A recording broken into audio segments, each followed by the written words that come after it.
بسم اللہ الرحمن الرحیم۔ حضرت ام ہانی رضی اللہ عنہا فرماتی ہیں کہ ایک مرتبہ میں نے حضور صلی اللہ علیہ وسلم سے عرض کیا، یا رسول اللہ صلی اللہ علیہ وسلم، میں بوڑھی ہو گئی ہوں اور ضعیف ہوں، کوئی ایسا عمل بتا دیں جو بیٹھے بیٹھے میں کرتی رہوں۔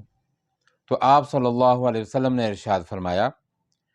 کہ سبحان اللہ 100 مرتبہ پڑھا کرو، اس کا ثواب ایسا ہے گویا تم نے 100 عربی غلام آزاد کیے، اور الحمدللہ 100 مرتبہ پڑھا کرو،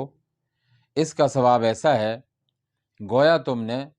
100 گھوڑے معاذ ساز و سامان کے اللہ کے راستے میں دیے،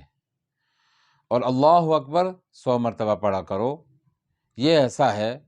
گویا تم نے 100 اونٹ قربانی میں دیے اور وہ قبول ہو گئے۔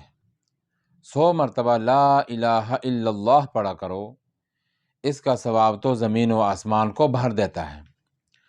اور ایک دوسری روایت میں ان کلمات کی فضیلت اس طرح بیان ہوئی ہے، حضرت ابو رافع رضی اللہ عنہ کی بیوی حضرت سلمہ رضی اللہ عنہا نے بھی نبی علیہ الصلوۃ والسلام کے سامنے عرض کیا، یا رسول اللہ صلی اللہ علیہ وسلم، مجھے کوئی مختصر وظیفہ بتا دیں۔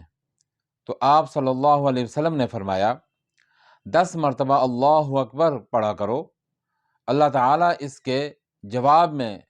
فرماتے ہیں کہ یہ میرے لیے ہے، اور اس کے بعد پھر سبحان اللہ 10 مرتبہ پڑھا کرو۔